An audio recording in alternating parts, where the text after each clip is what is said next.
Next problem, A B కన్నా 3 సంవత్సరాలు పెద్దవాడు మరియు సి కన్నా 3 సంవత్సరాలు చిన్నవాడు.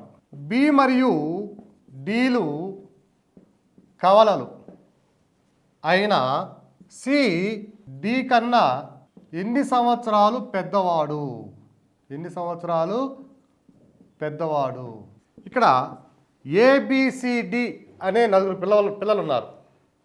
ఓకే, ఏకి బికి రిలేషన్ ఏంటంటే ఏ బి కన్నా 3 సంవత్సరాలు పెద్దవాడు, అంటే బి వయసుకి 3 సంవత్సరాలు కలిపితే ఏ వయసు అవుతుంది. అట్లాగే సి కన్నా 3 సంవత్సరాలు చిన్నవాడు, అంటే ఏ వయసు సిలోంచి 3 సంవత్సరాలు తీసేయాలి. 3 సంవత్సరాలు చిన్నవాడు కాబట్టి A is equal to C minus 3. ఇంకొక కండిషను, బి మరియు డీలు కవల పిల్లలు అన్నాడు.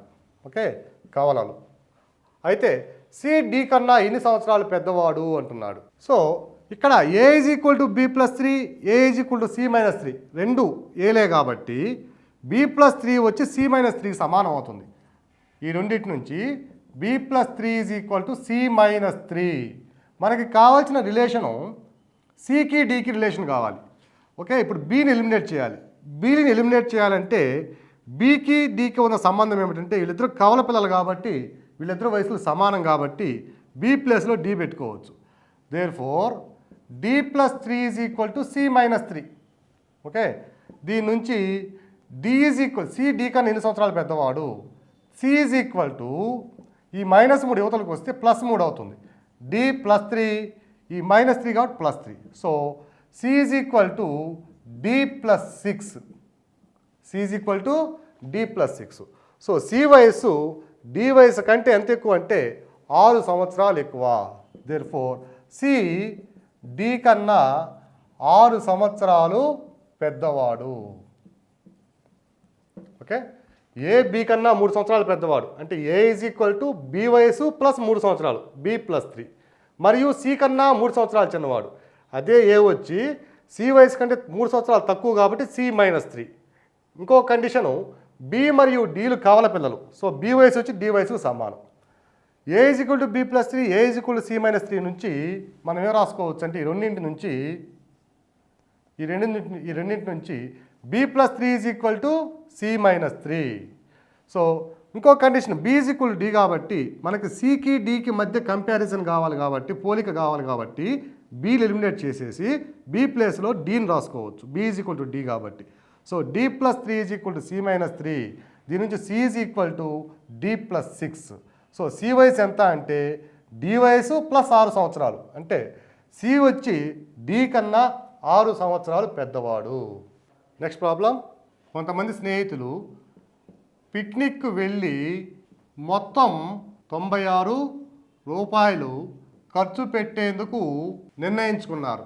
కానీ వారిలో 4 రాకపోవడం వల్ల ప్రతి ఒక్కరిపై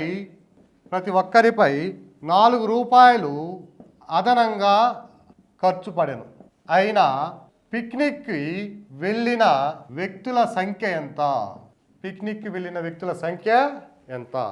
కొంతమంది ఫ్రెండ్స్ పిక్నిక్కి వెళ్ళి ఏదో ఒక ఐటెం మీద 96 రూపాయలు, ఈటబుల్సో డ్రింక్సో దాని మీద 96 రూపాయలు ఖర్చు పెట్టదలుచుకున్నారు. కానీ 4 రాకపోవడం వల్ల ప్రతి వ్యక్తి మీద అదనంగా 4 రూపాయలు పడింది. ఓకే, అయితే పిక్నిక్కి వెళ్ళిన వ్యక్తుల సంఖ్య ఎంత అంటున్నాడు. మొట్టమొదట పిక్నిక్ వెళ్ళదలుచుకున్న వ్యక్తుల సంఖ్య ఎక్స్ అనుకుందాం. ఓకే, పిక్నిక్కి వెళ్ళదలుచుకున్న వ్యక్తుల సంఖ్య ఈజ్ ఈక్వల్ టు ఎక్స్ అనుకుందాం. వాళ్ళు మొత్తం 96 రూపాయలు ఖర్చు పెట్టదలుచుకున్నారు. అప్పుడు ప్రతి వ్యక్తి ఖర్చు చేయదలుచుకున్న మొత్తము ఈజ్ ఈక్వల్ టు 96 రూపాయలు మొత్తం ఖర్చు పెట్టదలుచుకుంది ఎక్స్ మంది. కాబట్టి ఒక్కొక్కరి మీద ఎంత పడుతుందంటే 96/x రూపాయలు పడుతుంది. 10 మంది అనుకోండి, 10 మంది 96 రూపాయలు అయితే ఒక్కొక్కరికి ఎంత అంటే 96/10. అట్లాగే ఎక్స్ మంది కాబట్టి 96/x పడుతుంది ఒక్కొక్క వ్యక్తికి. పిక్నిక్కి వెళ్ళిన వ్యక్తుల సంఖ్య ఎంత అంటే పిక్నిక్కి వెళ్ళిన వ్యక్తుల సంఖ్య ఈజ్ ఈక్వల్ టు x-4 నలుగురు ఆబ్సెంట్ అయ్యారు కాబట్టి వెళ్ళిన వ్యక్తుల సంఖ్య x-4. ఇప్పుడు ప్రతి వ్యక్తి మీద 4 రూపాయలు అదనంగా పడింది అన్నాడు. సో పిక్నిక్ వ్యక్తులను వెళ్ళిన వ్యక్తుల సంఖ్య x-4 అయితే ఒకవేళ 96 రూపాయలే వాళ్ళు ఖర్చు పెట్టుంటే ఒక్కొక్కరికి మీద ఎంత ఖర్చు పడుతుందంటే ఒక్కొక్కరి మీద ఖర్చు is equal to 96/x-4. Okay, 96/x-4. 96 రూపాయలే కనుక ఖర్చు పెడితే ఒక్కొక్కరి మీద ఎంత పడుతుందంటే 96 పిక్నిక్ వ్యక్తులు వెళ్ళిన వ్యక్తుల సంఖ్య x-4, 96/x-4. ఇప్పుడు ఇచ్చినటువంటి కండిషన్ ఏమిటంటే వీళ్ళ మీద అదనంగా 4 రూపాయలు పడింది. అంటే ఈ మొత్తము మైనస్ ఈ మొత్తము ఈజ్ ఈక్వల్ టు 4 రూపాయలు. Therefore 96/x-4 minus 96/x is equal to 4 రూపాయలు.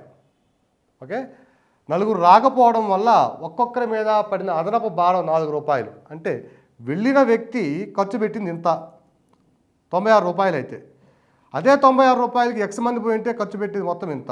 కానీ 4 రూపాయలు అదనం పడింది కాబట్టి ఈ ఖర్చుకి మధ్య ఉన్న భేదం వచ్చి 4 రూపాయలు. సో ఈ ఈక్వేషన్ సాల్వ్ చేస్తే x వస్తుంది. సో x ఇంటూ x-4 ఇది కసాగు. x-4 పోతే 96 into x 96x minus x cancel x పోతే x-4 ఉంటుంది minus x-4 into 96 is equal to 4. ఇక్కడ మనకి వర్గ సమీకరణం వస్తుంది. Okay, 96x minus 96 into x 96x minus into minus plus 96 into 4 is equal to 4 into x into x-4 4 into x-4. Okay, plus 96x minus 96x cancel అయితే 96 into 4 4 6 24 4 9 36 2 38 is equal to 4x into x 4x² minus 4 4 16x అవుతుంది. Okay, 344 is equal to 4x² minus 16x. ఇరువైపులా 4తో cancel చేసామనుకోండి 4 9 36 24 4 6 24 is equal to x² minus 4x. దీని నుంచి x² minus 4x minus 96 is equal to 0. దీన్ని కారణాంకాలుగా విభజిస్తే 96ని 96 యొక్క కారణాంకాలు 12 8 12 8లో 96. So 12x 8x minus 4x కాబట్టి పెద్దదాన్ని మైనస్ తీసుకోవాలి. x² minus 12x minus 8x minus 96 is equal to 0. x common తీస్తే x into x minus 12 minus 8 common తీస్తే x minus 12 is equal to 0. So ఇది plus తీసుకోవాలి plus x. Okay, plus 8 common తీస్తే x minus 12 is equal to 0. So కారణాంకాలు x minus 12 into x plus 8 is equal to 0. x minus 12 into x plus 8 is equal to 0. x is equal to 12 లేదా x is equal to minus 8.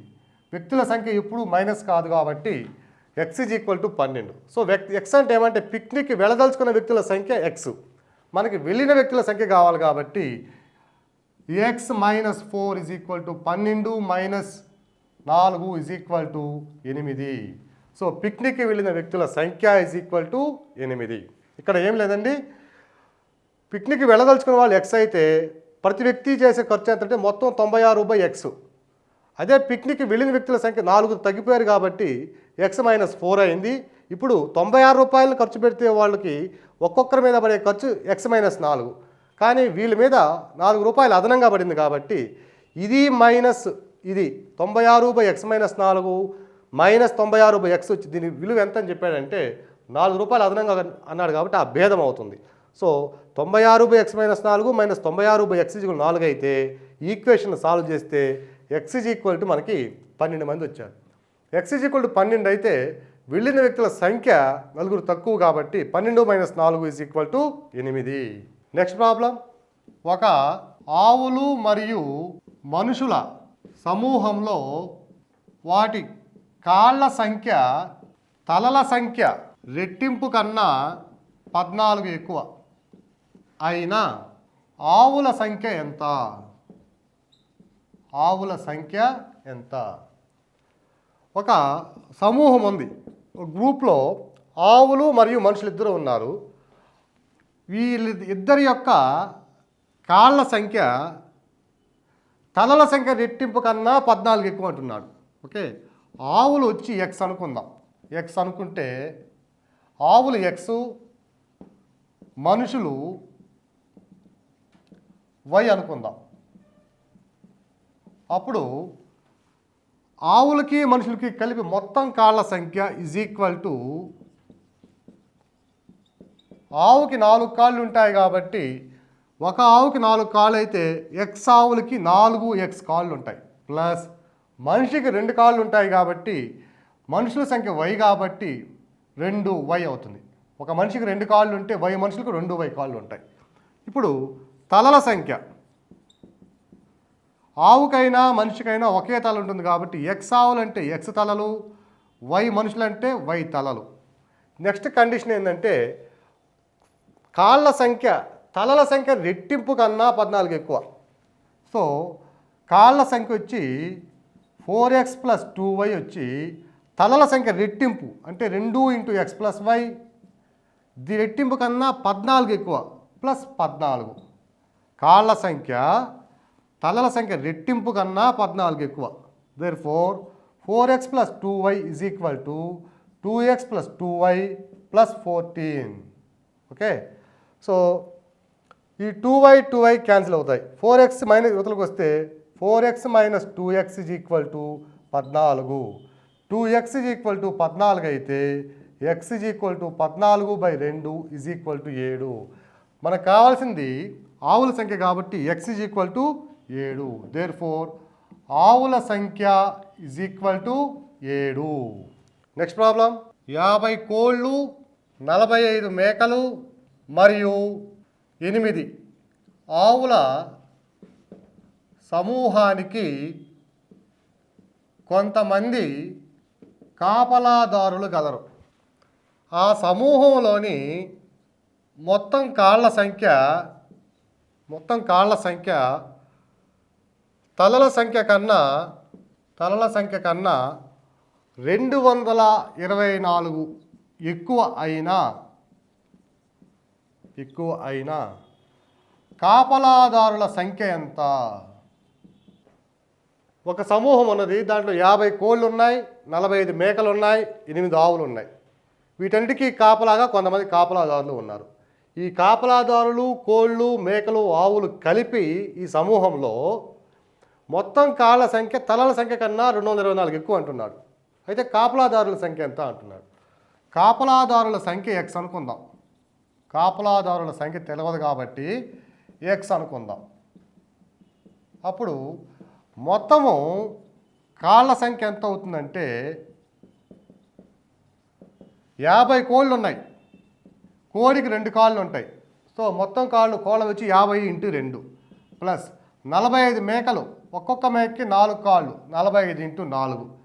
మళ్ళీ 8 ఆవులు, ఆవుకు కూడా 4 కాళ్ళు ఉంటాయి కాబట్టి 8 × 4 plus x మంది కాపలాదారులు ఉన్నారు కాబట్టి ఒక్కొక్క కాపలాదారికి 2 కాళ్ళు ఉంటాయి కాబట్టి 2x అవుతాయి మనుషుల యొక్క కాళ్ళు. అలాగే మొత్తం తలల సంఖ్య 50 కోళ్ళకి 50 తలలు, 45 మేకలకి 45 తలలు, 8 ఆవులకి 8 తలలు, x మంది మనుషులకి x తలలు ఉంటాయి. ఓకే, ఇది వచ్చి 50 × 2 100 plus 45 4లు 180 plus 8 4లు 32 plus 2x that is equal to 280 ఒక 32 312 ప్లస్ 2x. ఓకే, ఇది వచ్చి 50 ప్లస్ 45 95 ఒక 8 103 ప్లస్ x.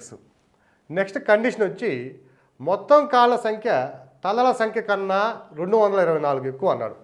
మొత్తం తలల సంఖ్య కాళ్ళ సంఖ్య వచ్చి తలల సంఖ్య కన్నా 224 ఎక్కువ అంటే కాళ్ళ సంఖ్య ఎంత? 312 ప్లస్ 2x తలల సంఖ్య 103 ప్లస్ x 224 ఎక్కువ కాబట్టి ప్లస్ 224. ఓకే, ఈ 2x x యువతలకు వస్తే 2x minus x 103 plus 224 minus 312 that is equal to 103 ఒక 224 327 minus 312 27 minus 12 is equal to 15. So x minus x is equal to 15. Okay, 2x minus x is equal to x కాబట్టి 327 minus 12 27 minus 12 is equal to 15. x అంటే ఏమనుకున్నాం? కాపలాదారుల సంఖ్య అనుకున్నాం. Therefore ఆ సమూహంలో ఉన్న కాపలాదారుల సంఖ్య is equal to 15. Next problem. ఒక చెస్ టోర్నమెంట్లో ఉన్న 6 ఆటగాళ్లలో ప్రతి ఒక్కరూ ఒక్కొక్కరితో ఒక్కొక్క మ్యాచే ఆడినా ఆ టోర్నమెంట్లో జరిగే మ్యాచ్ల సంఖ్య ఎంత? మ్యాచ్ల సంఖ్య ఎంత అంటున్నారు. చెస్ టోర్నమెంట్ ఉన్నది, దాంట్లో 6 ఆటగాళ్ళు ఉన్నారు. అయితే ఒక్కొక్క ఆటగాడు ఒక్కొక్కరితో ఒక్క మ్యాచే ఆడతాడు. ఒక్కసారి మ్యాచ్ ఆడినక ఆ వ్యక్తితో రెండవ మ్యాచ్ ఉండదు, అది కండిషన్ అక్కడ. సో ప్రతి వ్యక్తి ఒక్కొక్కరితో ఒక్కొక్క మ్యాచే ఆడితే మొత్తం ఎన్ని మ్యాచ్లు వస్తాయి అన్నాడు. ఇంతకుముందు మనం ఒక ప్రాబ్లం చేసాం. 10 మంది వ్యక్తుల సమూహంలో బిజినెస్ కాన్ఫరెన్స్లో ఒక్కొక్కరితో ఒక్కొక్క షేక్ హ్యాండ్ ఇస్తే మొత్తం ఎన్ని షేక్ హ్యాండ్లు వస్తాయి అన్నాం. అప్పుడు ఏం చేసాము? 10 మంది ఉన్నప్పుడు 10వ వ్యక్తి 9 మందితో 9 షేక్ హ్యాండ్లు వస్తాయని అనుకున్నాం. అట్లాగే 9వ వ్యక్తి 8 మందితో 8 షేక్ హ్యాండ్లు వస్తాయనుకున్నాం. అప్పుడు మొత్తం ఎన్ని వచ్చాయంటే 10 ప్లస్ 9 ప్లస్ 8 ప్లస్ 2 ప్లస్ 1 వచ్చి మనకు 45 వచ్చాయి అప్పుడు. అట్లాగనే ఇక్కడ ఉన్న ప్లేయర్స్ 6లో 6వ వ్యక్తి 5 వ్యక్తులతో ఆడతాడు. ఓకే, 5 వ్యక్తులతో ఆడినప్పుడు 5 మ్యాచ్లు వస్తాయి. ప్లస్ ఆ 6వ వ్యక్తి ఇంకా వేరే వాళ్ళతో ఆడడానికి లేదు, మరలా ఆడితే వాళ్ళతోనే ఆడాలి. కానీ కండిషన్ ప్రకారము ఒక్కొక్కరితో ఒక్కొక్క మ్యాచ్ ఆడాలి. సో 5 వ్యక్తుల్లో 5వ వ్యక్తి మిగిలిన 4తో ఆడితే 4 మ్యాచ్లు వస్తాయి.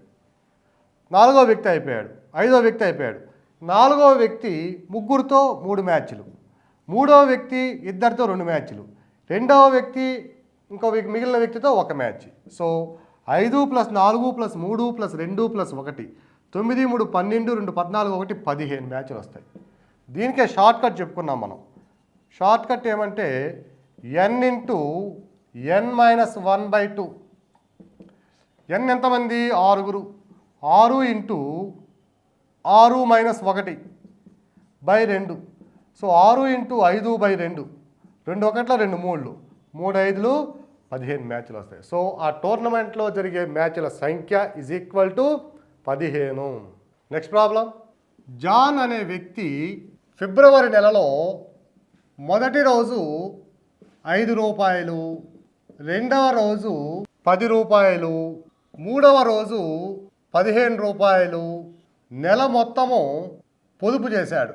ఆయన 2015వ సంవత్సరం ఫిబ్రవరి నెలలో అతను చేసిన మొత్తం పొదుపు ఎంత? మొత్తం పొదుపు ఎంత? 2015 సంవత్సరం ఫిబ్రవరి నెలలో మొదటి రోజు 5 రూపాయలు, రెండో రోజు 10 రూపాయలు, మూడో రోజు 15 రూపాయలు, అట్లా రోజు ఒక 5 రూపాయల నోటు చొప్పున పెంచుకుంటూ వెళ్ళి పొదుపు చేశాడు. అయితే ఫిబ్రవరి నెలలో మొత్తం అతను చేసిన పొదుపు ఎంత అన్నాడు. ఫిబ్రవరి నెలలో 28 రోజులు ఉండొచ్చు, లేదా 29 రోజులు ఉండొచ్చు. అందువల్లనే 2015 సంవత్సరం ఫిబ్రవరి అన్నాడు. 2015 సంవత్సరము లీప్ ఇయర్ కాదు కాబట్టి, లీప్ సంవత్సరం కాదు కాబట్టి ఎన్ని రోజులు ఉంటాయంటే మొత్తం 28 రోజులు ఉంటాయి. మొత్తము 28 రోజులు ఉంటాయి. మొదటి రోజు ఒక 5 రూపాయల నోటు అనుకోండి. ఒకటో రోజు 1 రూపాయి, ఒక 5 రూపాయల నోటు. రెండవ రోజు 2 5 రూపాయల నోట్లు. మూడవ రోజు 3 5 రూపాయల నోట్లు, 4వ రోజు 4 5 రూపాయల నోట్లు, అట్లా 28 రోజులు పొదుపు చేశాడు. వీటి మొత్తం ఎంతో కనుక్కుందాం. 1 నుంచి 28 వరకు ఉండే సహజ సంఖ్యల మొత్తం అది. 1వ రోజు 1 నోటు, 2వ రోజు 2 నోట్లు, 3వ రోజు 3 నోట్లు, 4వ రోజు 4 నోట్లు. మొత్తం ఎన్ని నోట్లు సేవ్ చేశాడో పొదుపు చేశాడో చూద్దాం. 1 నుంచి 28 వరకు ఉండే సహజ సంఖ్యల మొత్తము is equal to n into n plus 1/2. That is equal to 28 into 28 plus 1/2. 2 1లు 2 14. 14 into 29. That is equal to 14 29. 29 into 14 is equal to 29 into 14. 14 9 126. 14 28 ఒక 12 40. సో మొత్తం వచ్చి 406 నోట్లు ఆయన సేవ్ చేస్తున్నాడు. 1 నుంచి 28 వరకు ఉండే సహజ సంఖ్యల మొత్తము is equal to n into n plus 1/2. n is equal to 28. 28 into 28 plus 1/2. 2 14. 14 into 29 406. 5 రూపాయల నోట్లను ఆయన పొదుపు చేశాడు. సో మొత్తం పొదుపు ఈజ్ ఈక్వల్ టు 28 రోజులు కదా. మొత్తం పొదుపు ఈజ్ ఈక్వల్ టు మొత్తం నోట్ల సంఖ్య 406 ఇంటూ 28 రోజులు పొదుపు చేశాడు కాబట్టి ఇంటూ 28 ఒక్కొక్క 28 రోజుల్లో 406 నోట్లు పొదుపు చేశాడు. ఒక్కొక్క నోటు విలువ 5 రూపాయలు కాబట్టి 406 ఇంటూ 5 మొత్తం నోట్ల సంఖ్య ఇంటూ ఒక్క నోటు యొక్క విలువ. Okay, 406 into 5 is equal to 5 6 30, 5 4 20. So అతను పొదుపు చేసిన మొత్తము ఈజ్ ఈక్వల్ టు 2030 రూపాయలు. ఓకే, 1వ రోజు 1 నోటు, 2వ రోజు 2 నోట్లు, 3వ రోజు 3 నోట్లు, ఇట్లా 28 రోజులు ఆయన పొదుపు చేసే మొత్తం నోట్ల సంఖ్య 406. ఒక్కొక్క నోటు విలువ 5 రూపాయలు కాబట్టి మొత్తం పొదుపు is equal to 406 into 5 is equal to 2030 రూపాయలు సేవ్ చేస్తాడు ఆయన. ఇప్పుడు మనం డైరెక్షన్ సెన్స్ టెస్ట్, దిశానిర్దేశ పరీక్ష అంటే దిశలు నిర్దేశించేటటువంటి చాప్టర్ని పరిశీలిద్దాం. డైరెక్షన్ సెన్స్ టెస్ట్, దిశానిర్దేశ పరీక్ష. ఫస్ట్ ప్రాబ్లం, ఒక పిల్లి తూర్పు దిశగా 20 మీటర్లు నడిచి కుడివైపుకు తిరిగి 10 మీటర్లు నడిచి మరలా కుడివైపుకు తిరిగి 9 మీటర్లు నడిచి మరలా ఎడమ వైపుకు తిరిగి 5 మీటర్లు నడిచి మరలా కుడివైపుకు తిరిగి 12 మీటర్లు నడిచి చివరగా ఎడమ వైపుకు తిరిగి 6 మీటర్లు నడిచిన ఇప్పుడు ఆ పిల్లి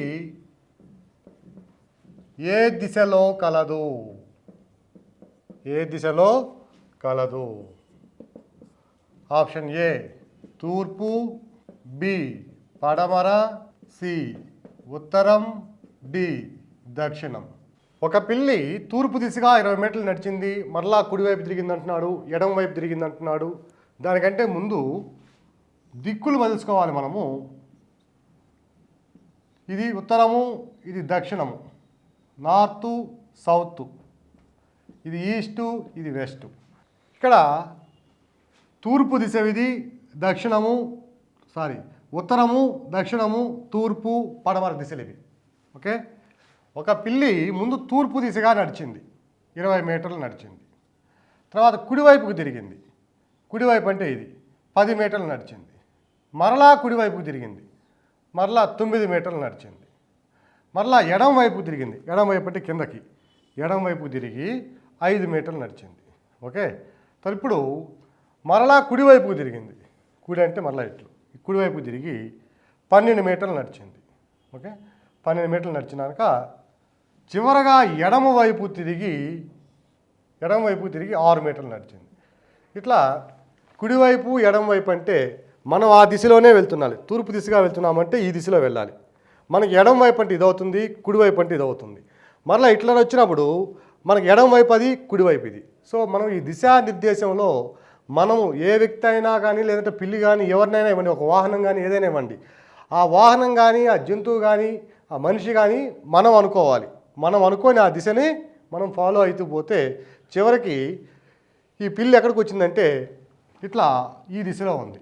ఏ దిశ అంటే అది నార్త్. సో పిల్లి ఉన్న దిశ ఉత్తరము. ఓకే, 20 మీటర్లు తూర్పు దిశగా నడిచింది, కుడివైపు తిరిగి 10 మీటర్లు నడిచింది, మరలా కుడివైపు తిరిగి 9 మీటర్లు నడిచింది, మరలా ఎడమ వైపు తిరిగి 5 మీటర్లు నడిచింది, మరలా కుడివైపు తిరిగి 12 మీటర్లు నడిచింది, మరలా ఎడమ వైపుకు తిరిగి 6 మీటర్లు నడిచింది. ఇక్కడ అడిగింది మనని స్టార్టింగ్ పాయింట్ నుంచి డిస్టెన్స్ ఏం అడగలేదు, కేవలం డైరెక్షన్ మాత్రమే అడిగాడు. కాబట్టి ఇది వచ్చి ప్రస్తుతం చివరిగా ఉత్తర దిశలో ఉన్నది. సో ఆన్సర్ ఈజ్ నార్త్, ఉత్తరము. నెక్స్ట్ ప్రాబ్లం, వాయువ్య దిశలో ఉన్న ఒక వ్యక్తి 90 డిగ్రీలు సవ్య దిశలో తిరిగి మరలా 180 డిగ్రీలు అపసవ్య దిశలో తిరిగి మరలా 90 డిగ్రీలు అదే దిశలో తిరిగిన అతను ఇప్పుడు ఏ దిశలో ఉన్నాడు? ఏ దిశలో ఉన్నాడు? ఒక వ్యక్తి వాయువ్య దిశలో ఉన్నాడు. North, south, east, west.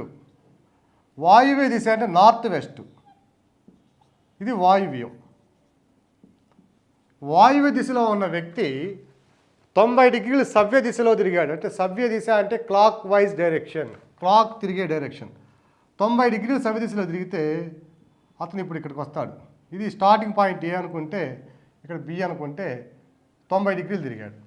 ఇప్పుడు మరలా 180 డిగ్రీలు అపసవ్య దిశలో తిరిగాడు. 180 డిగ్రీలు అంటే ఎగ్జాక్ట్గా దీనికి ఆపోజిట్ ఇట్లా వస్తుంది. సో 180 డిగ్రీలు అపసవ్య దిశలో తిరిగాడు, ఇది సి. మరలా 90 డిగ్రీలు అదే దిశలో తిరిగాడు.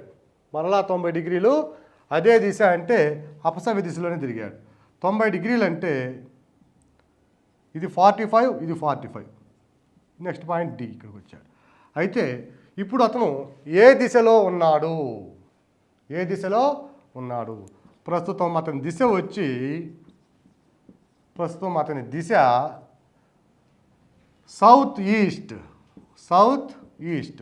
సౌత్ ఈస్ట్ అంటే ఆగ్నేయ దిశ. ఓకే, ఆగ్నేయము.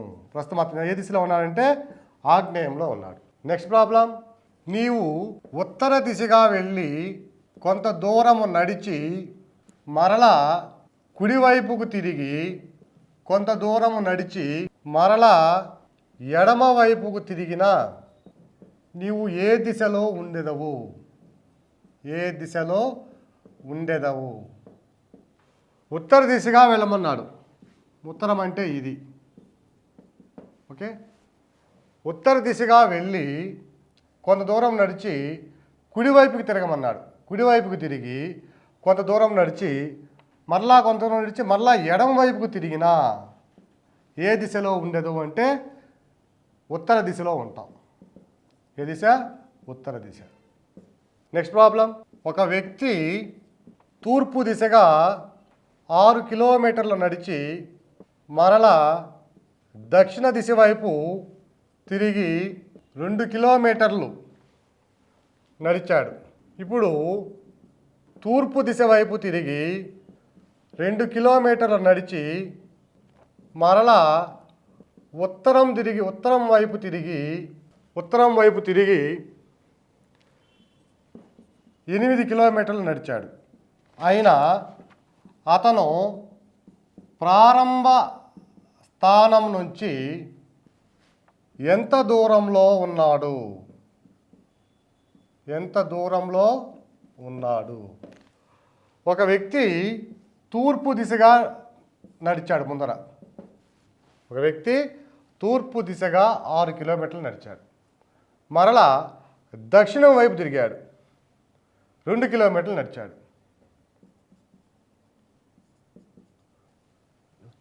మరలా తూర్పు దిశ వైపు తిరిగి 2 కిలోమీటర్లు నడిచాడు. మరలా తూర్పు దిశ వైపు తిరిగి 2 కిలోమీటర్లు నడిచాడు. మరలా ఉత్తరం వైపు తిరిగి 8 కిలోమీటర్లు నడిచాడు. ఉత్తరం వైపు తిరిగి 8 కిలోమీటర్లు నడిచాడు. ఒక వ్యక్తి తూర్పు దిశగా 6 కిలోమీటర్లు నడిచి మరలా దక్షిణ దిశ వైపు తిరిగి 2 కిలోమీటర్లు నడిచాడు.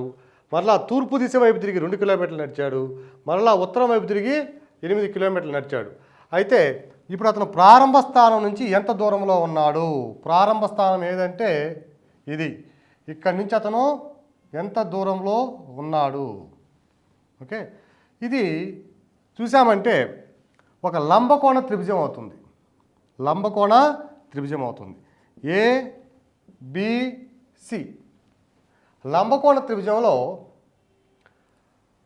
ఆసన్న భుజము స్క్వేర్ ప్లస్ ఎదుటి భుజము స్క్వేర్ ఇజ్ ఈక్వల్ టు కర్ణము స్క్వేర్. ఆసన్న భుజము AB స్క్వేర్ ప్లస్ ఎదుటి భుజము BC square is equal to కర్ణము స్క్వేర్ AC స్క్వేర్. పైథాగరస్ సిద్ధాంతం ప్రకారము లంబకోణ త్రిభుజంలో కర్ణము స్క్వేర్ వచ్చి ఎదుటి భుజము మరియు ఆసన భుజాల వర్గాల మొత్తానికి సమానం అవుతుంది. దేర్ఫోర్ ఇప్పుడు ఏసీ స్క్వేర్ మనం ఏసీ కనుక్కోవాలి ప్రారంభ స్థానం నుంచి. AC square is equal to AB ఎంత అంటే ఇక్కడ వరకు 6 కిలోమీటర్లు, ఇది 2 కిలోమీటర్లు కాబట్టి ఇది కూడా 2 కిలోమీటర్లు అవుతుంది. So 8 square, 6 + 2 whole square plus BC ఇక మొత్తం వచ్చి 8 కిలోమీటర్లు. ఓకే, ఇది 2 కిలోమీటర్లు కాబట్టి ఇది కూడా 2 కిలోమీటర్లు ఉంటే ఇది వచ్చి 6 కిలోమీటర్లు అవుతుంది. మొత్తం 8 కిలోమీటర్లు. దీంట్లో ఇది 2 కిలోమీటర్లు కాబట్టి ఇది కూడా 2 కిలోమీటర్లు అవుతుంది. మొత్తం 8లోంచి 2 తీసేస్తే ఇది 6 కిలోమీటర్లు అవుతుంది. So 8 - 2 whole square. So 6 + 2 8 square plus 8 - 2 అంటే 6 square is equal to 64 + 36. So AC square is equal to 100. So AC ఎంత అంటే √100 is equal to 10 km. So అతను ప్రారంభ స్థానం నుంచి ఇప్పుడు 10 కిలోమీటర్ల దూరంలో ఉన్నాడు. ప్రారంభ స్థానం నుంచి 10 కిలోమీటర్ల దూరంలో ఉన్నాడు. ఏ దిశలో ఉన్నాడు అంటే ఇదేమో ఈస్టు, ఇదేమో నార్త్. ఓకే, నార్త్కి ఈస్ట్కి మధ్యలో ఏ దిశలో ఉన్నాడు అంటే నార్త్ ఈస్ట్ అంటే ఈశాన్యము. ఓకే, ఈశాన్య దిశలో ఉన్నాడు. నెక్స్ట్ ప్రాబ్లం, ఒక వ్యక్తి ఉత్తర దిశగా 10 కిలోమీటర్లు నడిచి మరలా దక్షిణ దిశగా 6 కిలోమీటర్లు నడిచాను. 6 కిలోమీటర్లు నడిచాను. ఇప్పుడు తూర్పు దిశగా 3 కిలోమీటర్లు నడిచాడు. అయినా అతను ప్రారంభ స్థానం నుంచి ఏ దిశలో ఎంత దూరంలో ఉన్నాడు? ఒక వ్యక్తి ఉత్తర దిశగా 10 కిలోమీటర్లు నడిచాడంట. North east. ఉత్తర దిశగా 10 కిలోమీటర్లు నడిచాడు. ఉత్తర దిశగా 10 కిలోమీటర్లు నడిచాడు. ఇట్లా మరలా దక్షిణ దిశగా 6 కిలోమీటర్లు అంటే మళ్ళీ ఆపోజిట్ డైరెక్షన్లో 6 కిలోమీటర్లు నడిచాడు. ఇది 6 కిలోమీటర్లు, ఇదేమో 10 కిలోమీటర్లు. ఓకే, తర్వాత ఇప్పుడు ఇక్కడి నుంచి తూర్పు దిశగా 3 కిలోమీటర్లు నడిచాడు. తూర్పు దిశగా 3 కిలోమీటర్లు నడిచాడు. అయినా ప్రారంభ స్థానం నుంచి అతను ఏ దిశలో ఉన్నాడు, ఎంత దూరంలో ఉన్నాడు? ఇది ప్రారంభ స్థానం. ఇక్కడి నుంచి ఉత్తరానికి వెళ్ళాడు, మరలా దక్షిణం వచ్చాడు, ఇప్పుడు తూర్పుకి వెళ్ళాడు. ప్రారంభ స్థానం నుంచి అతను దూరం వచ్చి ఇది, దిశ కూడా ఇది. ఓకే, ఇది కూడా లంబకోణ త్రిభుజం కాబట్టి లంబకోణ త్రిభుజంలో కర్ణము స్క్వేర్ ఈజ్ ఈక్వల్ టు ఆసన్న భుజము స్క్వేర్ ప్లస్ ఎదుటి భుజము స్క్వేర్. ఇది లంబకోణము. ఈ లంబకోణంలో ఇది ఆసన్న భుజము, ఇది ఎదుటి భుజము. So AC square is equal to AB square plus BC square. AB square plus BC square. AB ఎంత ఉంటుందంటే ఇది మొత్తం 10 కిలోమీటర్లు. ఇది మొత్తము 10 కిలోమీటర్లు. మరలా 6 కిలోమీటర్లు ఇక్కడికి వచ్చేసాడు కాబట్టి మిగిలింది ఇది. సో ఇది 4 కిలోమీటర్లు. ఇదేమో 3 కిలోమీటర్లు. సో 4 స్క్వేర్ ప్లస్ 3 స్క్వేర్, ఇది 4 కిలోమీటర్లు, ఇది 3 కిలోమీటర్లు. 4 4 16, 3 3 9, 25. So AC is equal to √25 is equal to 5 kilometres. ప్రారంభ స్థానం నుంచి అతను 5 కిలోమీటర్ల దూరంలో ఉన్నాడు. దిశ ఏ దిశ అంటే ఇది ఈ దిశలో ఉన్నాడు. ఈ దిశ ఏమవుతుందంటే ఇది సౌత్, ఇది వెస్ట్. సౌత్ వెస్ట్ అంటే నైరుతి దిశలో ఉన్నాడు అతను. ఓకే, నైరుతి దిశలో వెళ్తున్నాడు. సో 5 కిలోమీటర్స్ డైరెక్షన్ వచ్చి సౌత్ వెస్ట్. సో అతను ఏ దిశగా ఉన్నా అంటే సౌత్ వెస్ట్ దిశలో వెళ్తున్నాడు. అతని ముఖం వచ్చి ఈశాన్యం వైపుకు ఉంటుంది. ఓకే, ఈశాన్యం వైపు, సౌత్ వెస్ట్ నుంచి ఈశాన్యం వైపు వెళ్తున్నాడు. ఓకే, ఇప్పుడు ఇతను దిశ 2 రకాలుగా మనకి కన్ఫ్యూజన్ రావచ్చు. ఈ పాయింట్ స్టార్టింగ్ పాయింట్ అంటే సౌత్ నుంచి ఇక్కడి నుంచి స్టార్ట్ అయ్యాడు, తర్వాత నార్త్కి వెళ్ళాడు, మరలా ఇక్కడికి వచ్చాడు. సో ఈ పాయింట్ వచ్చి ఇదైతే అతను ఏ దిశలో వెళ్తున్నాడంటే ఇప్పుడు ఈశాన్య దిశలో వెళ్తున్నాడు. So direction is north east, ఈశాన్య దిశలో ఉన్నాడు. నెక్స్ట్ ప్రాబ్లం, ఒక వ్యక్తి తూర్పు దిశగా 1 కిలోమీటర్ నడిచి మరలా దక్షిణం వైపు తిరిగి 5 కిలోమీటర్లు నడిచాడు. 5 కిలోమీటర్లు నడిచాడు. ఇప్పుడు తూర్పు దిశగా తిరిగి 2 కిలోమీటర్లు నడిచి మరలా ఉత్తర దిశగా తిరిగి ఉత్తర దిశ వైపు తిరిగి 9 కిలోమీటర్లు నడిచాడు. అయినా అతను ప్రస్తుతం ప్రారంభ స్థానం నుంచి ఎంత దూరంలో ఉన్నాడు? ఎంత దూరంలో ఉన్నాడు? ఒక వ్యక్తి తూర్పు దిశగా 1 కిలోమీటర్ నడిచాడు. North east, south west. ఒక వ్యక్తి తూర్పు దిశగా నడిచి 1 కిలోమీటర్ నడిచాడు. మరలా దక్షిణం వైపు తిరిగి 5 కిలోమీటర్లు నడిచాడు. దక్షిణము ఇది తూర్పు 1 కిలోమీటర్. మరలా తూర్పు దిశగా తిరిగి 2 కిలోమీటర్లు నడిచాడు.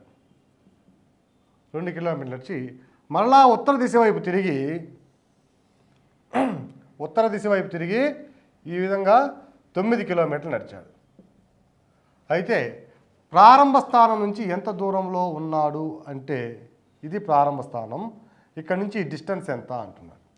ఇది కూడా లంబకోణ త్రిభుజమే అవుతుంది. ఇది 2 కిలోమీటర్లు కాబట్టి ఇది కూడా 2 కిలోమీటర్లు అవుతుంది. మొత్తం డిస్టెన్స్ ఇది వచ్చి 3 కిలోమీటర్లు. ఓకే, ఇది మొత్తం 9 కిలోమీటర్లు అయితే ఈడకి 5 కిలోమీటర్లు పోతుంది. ఓకే, ఈడకి 5 కిలోమీటర్లు. టోటల్ డిస్టెన్స్ వచ్చి 9 కిలోమీటర్లు. 9లో 5 పోతే ఇంక ఇది వచ్చి 4 కిలోమీటర్లు ఉంటుంది. ఓకే, సో ఈ లంబకోణ త్రిభుజంలో ఏ బి సి అయితే AC square is equal to AB square plus BC square. AB is equal to ఇక్కడ 1 కిలోమీటరు, ఇది 2 కిలోమీటర్లు కాబట్టి మొత్తం 3 కిలోమీటర్లు అవుతుంది. 3 స్క్వయర్ ప్లస్ బీసీ స్క్వయర్ అంటే 9 minus 5 is equal 4 square. That is equal to 9 plus 16 is equal to 25. So AC is equal to square root of 25 is equal to 5 కిలోమీటర్లు. So ఆ వ్యక్తి ప్రారంభ స్థానం నుంచి 5 కిలోమీటర్ల దూరంలో ఉన్నాడు. ఒక వ్యక్తి తూర్పు దిశగా నడిచి 1 కిలోమీటర్ తిరిగాడు, తర్వాత దక్షిణ వైపు తిరిగి మళ్ళీ 5 కిలోమీటర్లు నడిచాడు, మరలా తూర్పు దిశ తిరిగి 2 కిలోమీటర్లు నడిచాడు, మరలా ఉత్తరం దిశ తిరిగి 9 కిలోమీటర్లు నడిచాడు. ఇప్పుడు ప్రారంభ స్థానం నుంచి అతను ఎంత దూరంలో ఉన్నాడు అంటే ఈ ఏబిసి అనుకుంటే ఏసీ అవుతుంది. ఇది లంబకోణ త్రిభుజం కాబట్టి లంబకోణ త్రిభుజంలో కర్ణము స్క్వైర్ ఈజ్ ఈక్వల్ టు ఆసన్న భుజము స్క్వైర్ ప్లస్ ఎదుటి భుజము స్క్వైర్. ఓకే, ఆసన్న భుజము ఏబి, ఎదుటి భుజము బీసీ స్క్వైర్. ఏబి వచ్చి ఇది 1 కిలోమీటరు, ఇది 2 కిలోమీటర్లు కాబట్టి ఇది కూడా 2 కిలోమీటర్లు అవుతుంది. 1 ప్లస్ 2 ఈజ్ ఈక్వల్ టు 3 కిలోమీటర్లు, 3 స్క్వేర్. 9 కిలోమీటర్లు మొత్తం ఇది. ఇక్కడ వరకు 5 కిలోమీటర్లు కాబట్టి 9లో 5 పోతే ఇది మొత్తం 4 కిలోమీటర్లు అవుతుంది, 4 square. So AC is equal to 5. So ప్రారంభ స్థానం నుంచి అతను 5 కిలోమీటర్ల దూరంలో ఉన్నాడు.